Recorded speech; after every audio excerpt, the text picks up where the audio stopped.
محمد مبارک وسلم صلاۃ والسلام علیکہ سیدی یا رسول اللہ صلاۃ والسلام علیکہ سیدی یا رحمت للعالمین وعلی آلک واصحابک یا امام الانبیاء والمرسلین۔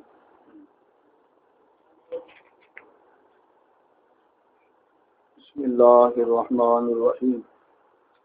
اہدنا الصراط المستقیم بیان للمعونۃ المطلوبۃ فکأنہ قال کیف اعینکم فقالوا اہدنا، اور افراد لما هو المقصود الاعظم۔ کل بھی عبارت ہم نے یہی پڑھی تھی، ٹھیک ہے، تو آج مزید جو اس کا حصہ بقیہ ہے تقریر ہو رہا ہے تھی آج تک، تو آج یہ سبق نمبر 30 ہے بیضاوی شریف، اہدنا الصراط المستقیم کے تحت۔ کل بھی اسی پہ ہوا تھا اور آج 18 اگست بروز منگل، ٹھیک ہے نا، آج بھی سبق اسی کا ہے۔ تو سوال یہ ہے کہ ایاک نعبد، اس کے بعد واو ہے، و ایاک نستعین ہے نا، تو آگے جملہ تھا اہدنا الصراط المستقیم، اس سے پہلے واو کیوں نہیں ہے؟ واو نہیں ہے نا، اچھا جی، واو نہیں، تو اس پر ذرا غور کیجیے۔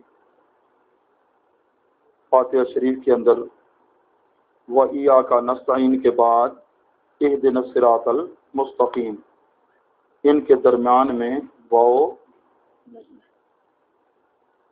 تو یہ آپ نے کچھ حصہ تو یہ سمجھا تھا کہ اس کے اندر قاضی صاحب 3 چیزوں کا ذکر فرمائیں گے، ایک تو ما قبل سے ربط، جو کل کا، آج بھی اسی ربط سے متعلق تقریر ہوگی، پھر دوسری وضاحت کیا ہوگی ہدایت کے معنی کے بارے میں، اس کی اقسام، تیسری چیز کیا ہوگی صراط مستقیم۔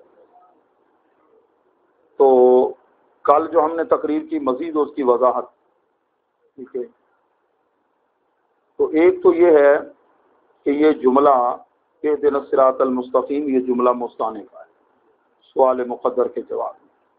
دوسرا قول یہ ہے کہ مستقلہ جملہ ہے، مستقلہ، توجہ، بس توجہ کر کے ادھر لکھنا جکنا نہیں ہے، دماغ میں، ٹھیک ہے نا جی، مستقلہ جملہ ہے، مستقلہ ہے۔ اب جس وقت مانیں گے کہ یہ سوال کا جواب ہے، کہ جب بندہ کہہ رہا ہے وَإِيَّاكَ نَسْتَعِينُ، تجھ ہی سے ہم مدد مانگتے ہیں، ٹھیک ہے، تو اللہ نے پوچھا کیف اعینکم، میں تمہاری مدد کیسے کروں، تو بندے کہہ رہے ہیں اہدنا الصراط المستقیم، بندہ کہہ رہے ہیں، ٹھیک ہے، تو اس کا پیچھے تعلق بن گیا، یہ بیان ہو گیا اس کا، بیان لغوی، بیان اصطلاحی نہیں، بیان لغوی۔ تو جیسے مبین اور بیان کے درمیان واو نہیں آتی، تو ایسے یہ بھی چونکہ بیان ہے، ایاک نستعین کا بیان ہے، ٹھیک ہے نا، تو اس لیے درمیان میں واو نہیں، شدت اتصال کی وجہ سے، کمال اتصال کی وجہ سے، کمال اتصال کی وجہ سے۔ اور تقریر اس پر یہ ہے کہ نستعین اور صراط مستقیم، 2 مفہوم نستعین کے اندر نکلتے ہیں۔ استعانت جو ہم اللہ سے مانگ رہے ہیں، مدد مانگ رہے ہیں، کس کے اندر؟ کسی خاص کام میں، یا تمام جتنے بھی امور ہیں، مہمات ساری، 2 مفہوم ہیں، فی المہمات کلھا، فی المہمات، نمبر 2 یا خاص مفہوم ہے فی اداء العبادات، نماز پڑھنے، عبادت کرنے میں اللہ سے مدد مانگ رہے ہیں، یا فی المہمات کلھا۔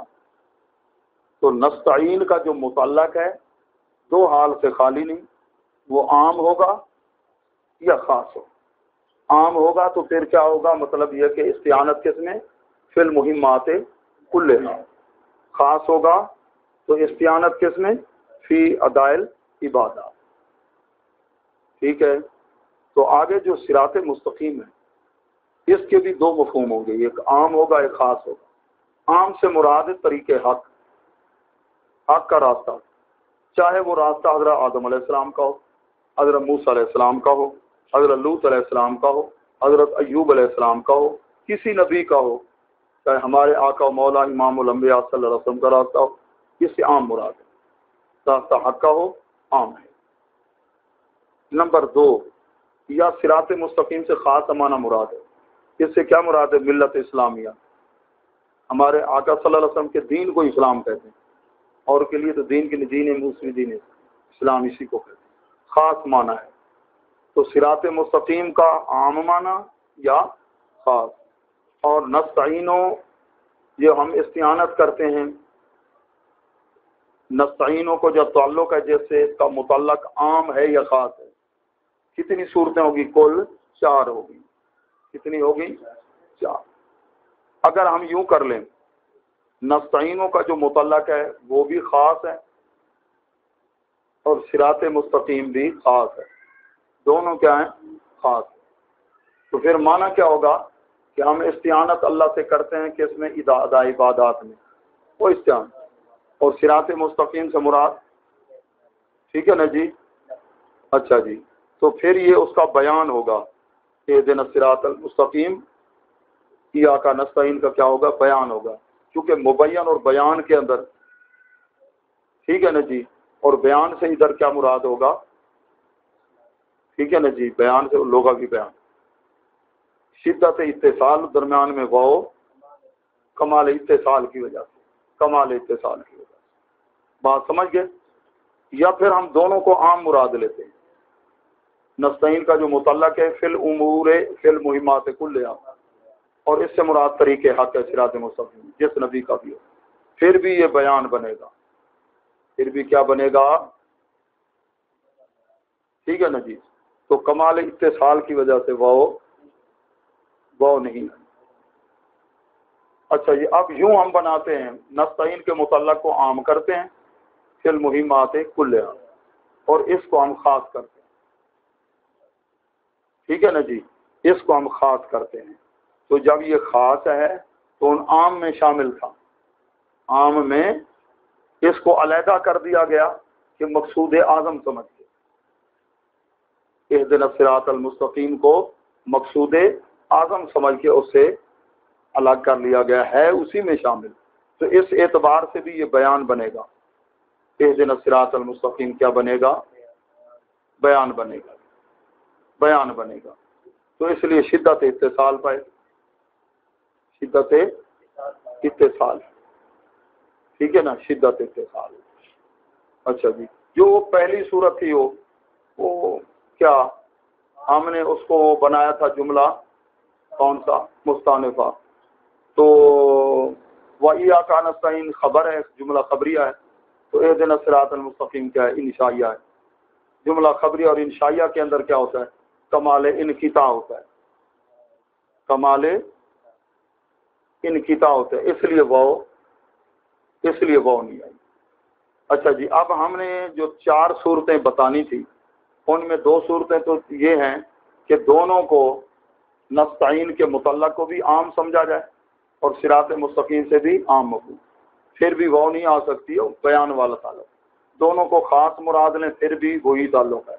اور اگر نستعین کے متعلق کو ہم عام سمجھیں اور اس کو خاص سمجھیں، ٹھیک ہے نا، پھر ٹھیک ہے نا، وہ نہیں آئے گی شدت اتصال کی وجہ سے. اور ایک چوتھی صورت ہے، نستعین کے متعلق کو اخص سمجھیں، ٹھیک ہے نا، ادا عبادت. اور ادھر مراد کیا؟ صراط مستقیم سے، ٹھیک ہے نا، طریق حق مراد لیں. ٹھیک ہے نا جی. اس اعتبار سے وہ تقریر نہیں کریں گے کیونکہ اس اعتبار سے اس کا تعلق ہی نہیں بنتا. یعنی 4 احتمال تھے. کتنے؟ 4 احتمال. ہاں، مطلب یہ کہ اس کی تقریر. اچھا جی. تو اب آگے اس کا حصہ ہے وہ ہدایت کے بارے میں. ٹھیک ہے نا، کل بروز بدھ انشاءاللہ ہم اس کو پڑھیں گے اللہ کے فضل و کرم سے. اب متول نکالو.